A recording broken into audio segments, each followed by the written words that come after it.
Welcome back to the Recharged in 30 podcast. I'm your co-host Nafisa. I'm your co-host Samina. Today we're picking up from an earlier episode about smart homes that we split in two. We're talking about two popular smart gadgets that we thought deserved their own episode, the air fryer and the robot vacuum. Plus, we have an exciting giveaway to close off our pilot season. But before that, Recharged in 30 is brought to you by Naked, hassle-free, instant online insurance. Naked Financial Technology is an authorized FSP. If you've been waiting for the robot vacuum giveaway, stay tuned, we will get to it in a bit. For now, let's talk air fryers. I think air fryers are the most revolutionary kitchen gadget of our time. For me, I can use it as a microwave, a stove, and even an oven substitute. So in a way, it replaces three major appliances in my kitchen. I love that this little gadget cooks in about 1/3 the time, and there's no preheating involved. And if you're saving so much on electricity. Since I moved into the house I am right now about 2 years ago, I think I used my oven about 5 times. I avoid using it because I don't like the idea of preheating. I just find it wasteful. So in about 20 minutes of the preheating, I can actually cook meat in my air fryer and it will be ready by then, if not before. So, have you joined the cult, Samina? So, I still use my oven a lot. We do have an air fryer at home. But, I think my issue is that when I'm always trying new recipes, and if they aren't, specific instructions for a stove or oven or whatever, then I'm going to stick with the one that does have the proper instructions because it's the easiest. So, I use the oven mostly.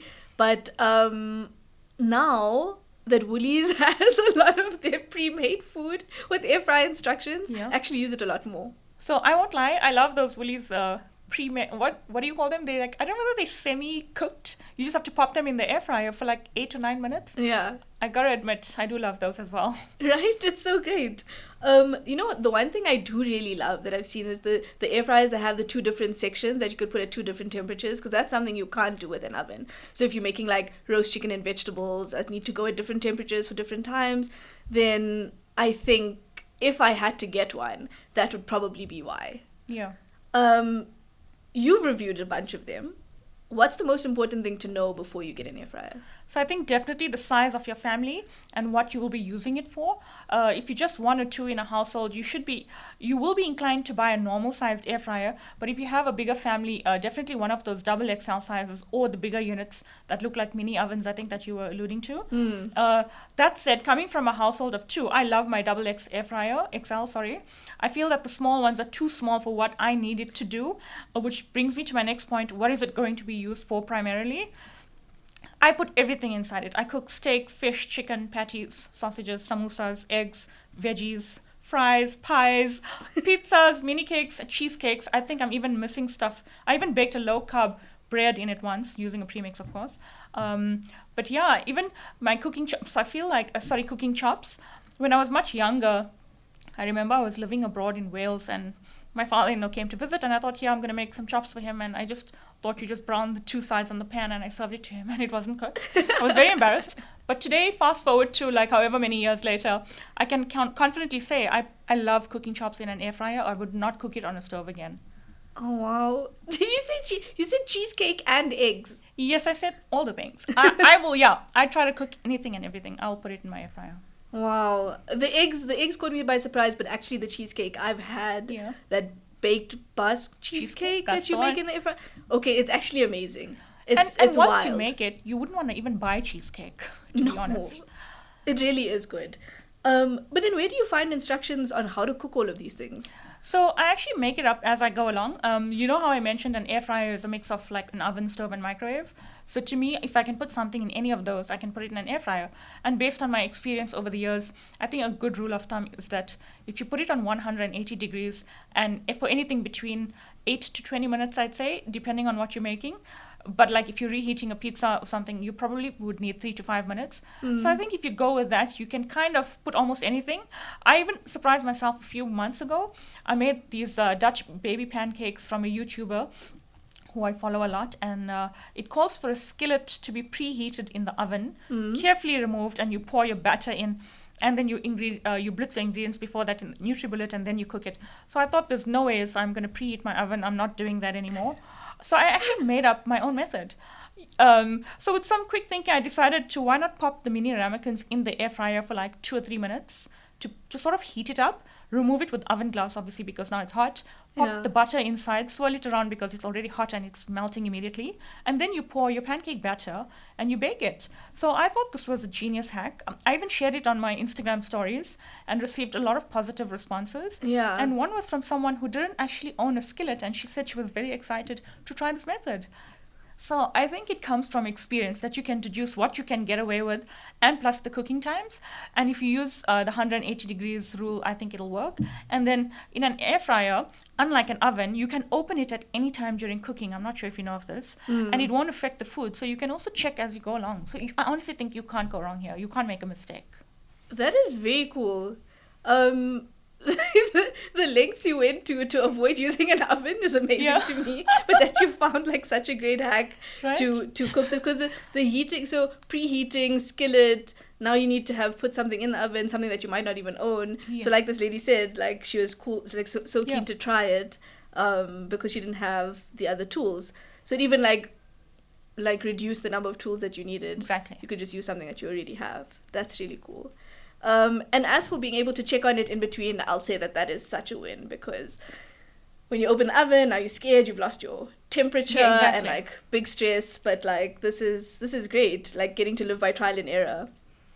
Are there any brands of air fryers that you specifically want to touch on? So I have reviewed and used Philips, the Instant brand, and the Defy air fryers. My first air fryer was the Philips one when they first launched in SA. I loved it so much, and then I realized size, it was too small. So I upgraded to the Double XL, the Smart Sense technology one, the one that cooks really fast. I cannot live without it. My original one actually got damaged in a power surge, and I ended up buying the exact same model. I refused to use anything else. I also reviewed the smart one from Philips that works with voice commands. You might remember a video I made a while back. It was pretty cool, but in a practical sense, it's actually easier to just do everything manually. If you think about the time you spend on the voice command and then the speaker deciphering what you're saying and processing it and then actioning it, I think it's quicker to just use your hands, open the air fryer and set your temperature. So there's also a smart one if you really want it. So would you say that like a smart one is worth it really? Or is it just like It's almost like a gimmick in a way. Like, I hate to say it, I love that it integrates with my smart speaker. It's like a party trick. But in practicality times, it doesn't work. Okay, because I feel like so many things people like make, or companies want to make smart, but you're like, does it really need to be? Exactly. Okay. Yeah. But if you can control it from an app remotely, that's cool. So my review with the Instant Pot branded air fryer, or as they call it, the Instant brand, was also good. I think a lot of people don't know that Instant Pot makes a huge range of Vortex air fryers. But I love how evenly the food cooked in that one, and that like the chicken drumsticks for me was a true test of an air fryer, because sometimes the inside won't cook. So, and I like that you can make it crispy on the outside. So I think air fryers, the Instant Vortex air fryers stand out for that. And then most recently, I think last year, I tested the Defy digital air fryer. It's also a double XL model. Because Defy is a South African manufacturer, the price on their product is also great, which you can pick them up now at the time of recording, I think, around 1,500 Rand for a double XL. I was really impressed with this offering for an entry-level air fryer if you've never owned one. It also has like a clear glass panel. You can see what's cooking and you can put a little light on. It's so cute. It's like a mini oven. Nice. And then also you get like Xiaomi branded ones or the Mi brand. But I haven't reviewed it, so I cannot comment on that one. Okay. I think you might like it, Xiaomi. I'll buy anything from them. Almost anything. So speaking about like the size of an air fryer, I think that's also one of the limiting aspects of it for me. So I do find it quite small to use, so I just didn't use it that much, but also I didn't use it as much to the point where I would buy a bigger one. But now I think maybe I might be keen. If you have a big one, you'd be inclined to put everything in it. Yeah. Because now you're saving on the whole oven, the electricity on preheating an oven, for example, and never mind your stove. Yeah. I did want to ask from a flavor perspective, like I really love that like very like crispy, slightly burnt vibe that you get from the oven.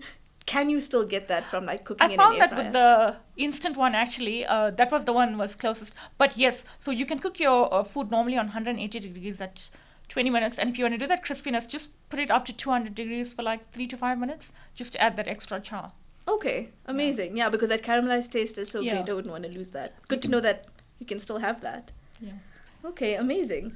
So, yeah, I don't have any preferences on brands or anything. But now, after this conversation, I'll probably have more information to choose one. Yeah, and always go for the bigger one. I promise you, you won't regret it. I think that's one of the most common feedback I get from people who message me on social media about the size. It's always about the size, and if they're unsure, I always tell them to just go with the bigger one. They literally would not regret it, because I like you, if you're on your own, you can cook your meat and your veggies in one. I mean, okay, sure, even if you don't have the one with the split temperature, you can still put them both in the same little, basket. Yeah, exactly. Okay, so that covers the air fryer side. Now let's get into robovacs, where we'll also share more about the giveaway. So this is another popular gadget that people are curious about. I've reviewed a bunch of them in the past, and I think it's another smart gadget I swear by. Like if you have pets, children, allergies, or even just like a large surface areas that need to be cleaned, buying a robot vacuum is a no-brainer. If you think about the suction power these gadgets have, it's no match for a human. I won't go into the technical spec of the suction itself, but just know you cannot compete with the machine. Do you have one at all, maybe? Or have you been curious about a robovac yourself? I don't have one, but like they always seem so small and dinky. So I never thought that they would have the kind of power that you're talking about now, that like you'd actually choose it possibly over like a full vacuum or, yeah. Given that they are so powerful, which are the brands that you've tested and what do listeners need to know about them? So over the years, I've used iRobot branded Roomba, the Leggy branded ones, and then the Xiaomi. So the Roomba is no longer on sale in South Africa. They pulled out of the market a few years ago. I actually have no idea where people can get replacement parts. I've had a few queries, or I don't know what happens now, unfortunately. But it is regarded as the first commercially successful robot vacuum. I'm sure we all heard of it, and we've seen the memes, and we've seen that cat wearing a shark costume, riding the Roomba. It was like one of the funniest things. Yeah. But I do love the Leggy branded ones. They stand out for having like a D shape. So the model numbers are D7, D8, it follows that convention. So it reaches into corners and does such a good job of cleaning. And I also think it has a very cute little voice.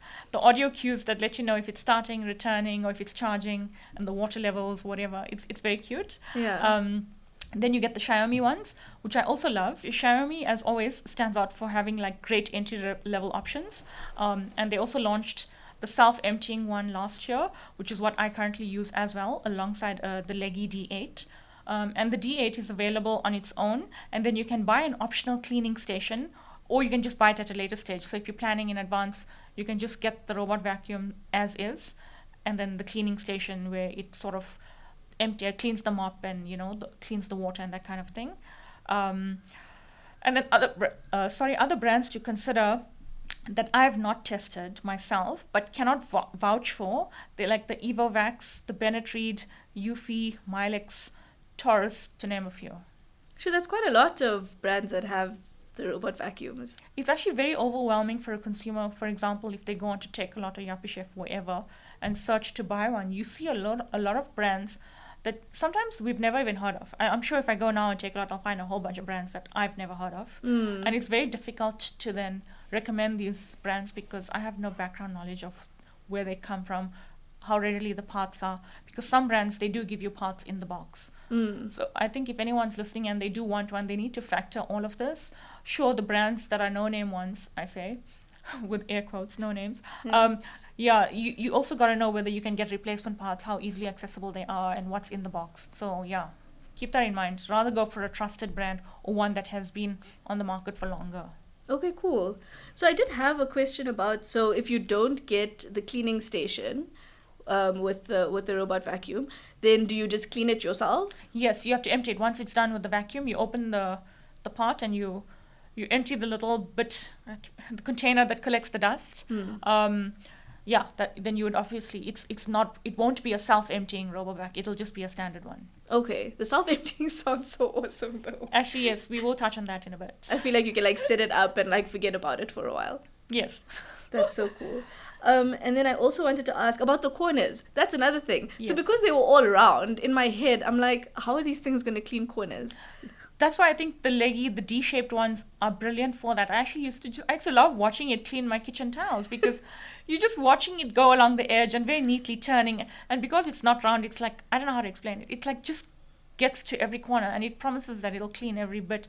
And I always get people asking me, oh, does it actually clean properly? Yes, actually it does because of the very ergonomic, I'd like to say, shape of Yeah, it. yeah, I it's mean, like built for even purpose though, shape. yeah, but even though there's no human actually accessing it, so I don't know whether ergonomic is the right term, but yes, the shape, yeah, it's genius. Okay, cool. And then, what would you say? How do you say that the others compare in terms of if they aren't shaped to get into The round corners? ones, they do clean. It just, I think it.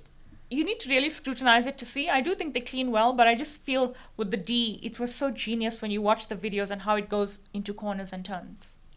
Yeah. Okay. Okay, cool. So what are the key features of robot vacuums? Like, why are they highly rated? So as I mentioned earlier, the powerfulness of it, they will definitely do a better job than you. And then there's the scheduling option. As smart devices, they pair to your smartphone app and you can actually schedule them when you want them to clean it. So you can decide maybe 30 minutes before you get out of bed every morning, hey, let me vacuum my home. Or when you're not at home, you think, let me do it remotely, or I'm going to leave now, let me just run my vacuum. Or like the day you're returning from a trip abroad or you're out of town or whatever the case is, you can just go into the app and schedule it. So I think that's genius. And also, That's awesome, actually. if you just think about it, you're just like outsourcing and automating your chores. That sounds cool to me. I mean, I can do so many other things in the time. And then when you do set up a robot vacuum, it has to scan your house. So you need to do an initial run so that the robot vacuum can familiarize itself with your floor area. You typically choose a base for where it will be stationed, like your dining room or your kitchen perhaps, and then you can keep it there. So I think, once it maps your floors, it is based on where it is stationed. So for example, once you map it, you can name each room and then tell it to go vacuum the kitchen or mop or vacuum your bedroom. But you cannot just move it around once it's in that spot because it mapped it based on where it started and where it's going to come back. That's its memory. So keep that in mind. You can't just move it around. Or if you do move it, you'll have to reprogram it to sort of map your house. Oh, so you can remember where Yes. everything is. Because it's obviously using coordinates and it knows where it's stationed, and if you send it when it does the initial mapping and you say go to kitchen, it'll know from where it's stationed where the kitchen is. You can't just move it and say go to kitchen, then it won't have a reference point to start from. Okay, that's super clever. I'm guessing this feature is not standard. Is it something that you have to pay more for? So yes, the mapping feature is typically not found on your base models. It gets advanced in that you can label each room, you can set boundaries like virtual block zones, like if you have a cupboard or a TV stand or something you don't want it to go under or an area to avoid, it won't go there. So apart from being smart enough to detect obstacles and move around, which is also why it's recommended you move like clothes and shoes and toys from the floors before running the vacuum. So then, okay, so say you're not paying for that extra feature, then how does the vacuum go about doing its thing? I think it's a very basic mapping where you can't say send to bedroom kind of thing. Okay. It's not, no block zones. So it'll Right. kind of have an idea, but you can't be so specific with all your little things. Mop the kitchen, vacuum the bedroom, that kind of thing. Oh, okay. So then if you have like a robot vacuum that can do the mopping and the vacuuming, then how does it know what to do where without the extra You'll feature? have to tell it. Oh, sorry. It depends on what model you have and what's available to you on the app. Oh, okay. Yeah, there's lots of options, but you got to pay for those features, eh? Oh, okay. Good to know. Just another subscription. No jokes, but I feel like this one is worth it.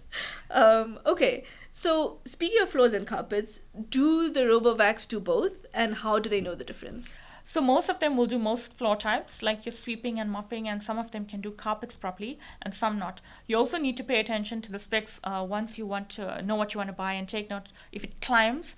They usually give you how many millimeters it climbs, which means it can climb on a carpet and then clean it. But I would suggest you avoid cleaning long-haired carpets with it. Most of the robovacs cannot cope with that. And yes, some have detangling features, but that's more for like the animal or human hair or whatever dirt it's picking up.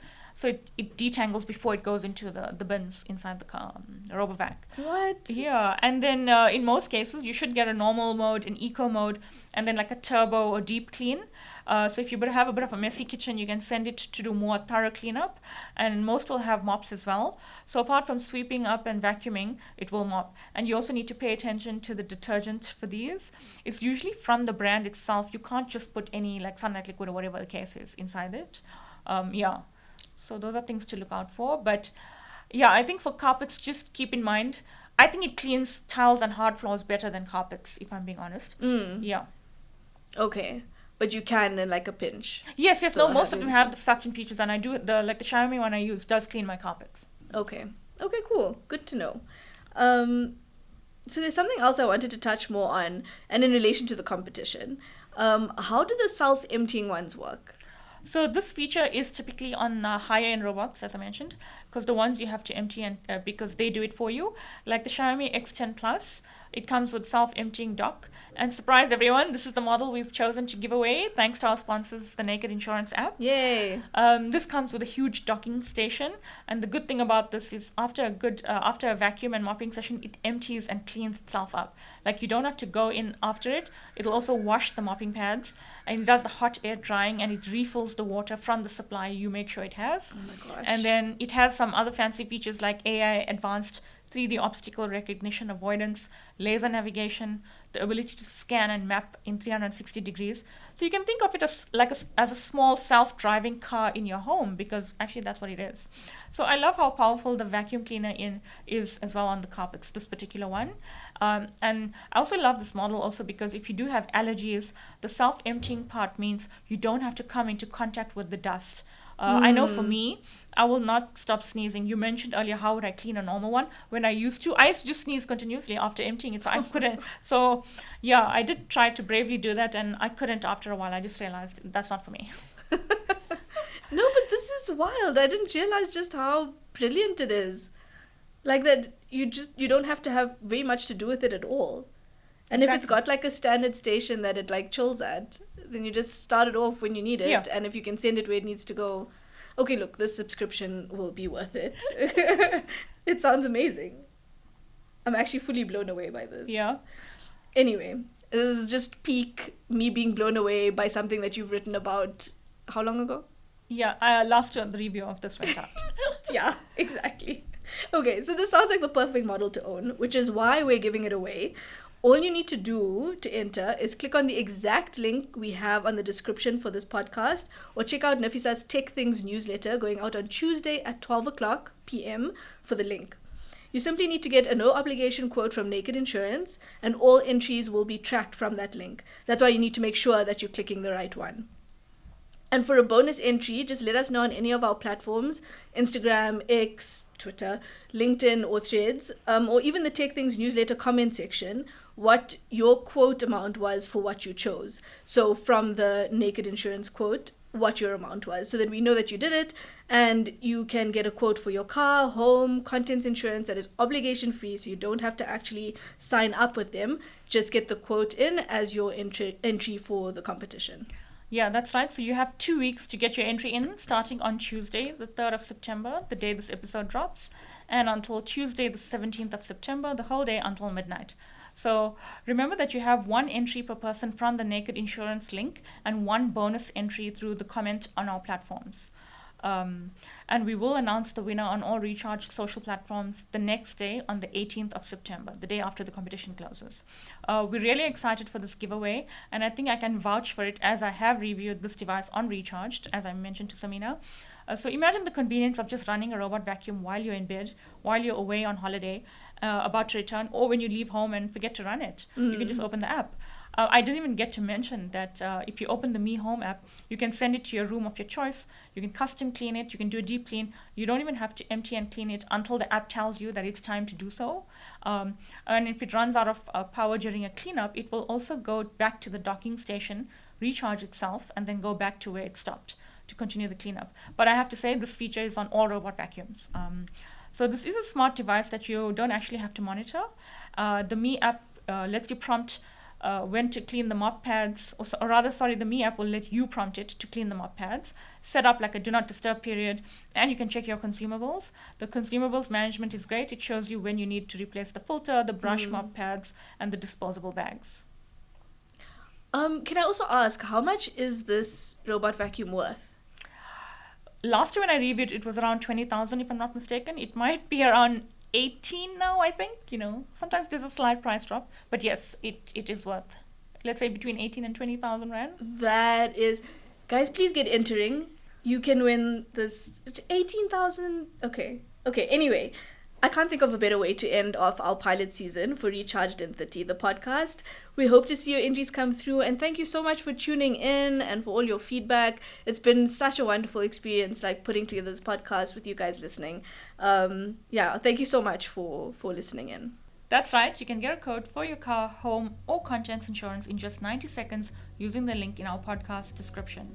Naked's Tech delivers your best price instantly with no haggling and no need for a call center, so you don't have to wait for a callback. Naked Financial Technology is an authorized FSP.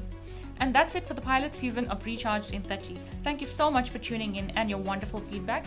A full list of the episodes will be available in a single post on Recharged. And if you found the podcast helpful, keep following recharged.co.za and the Tech Things newsletter for tech news, tips, and reviews.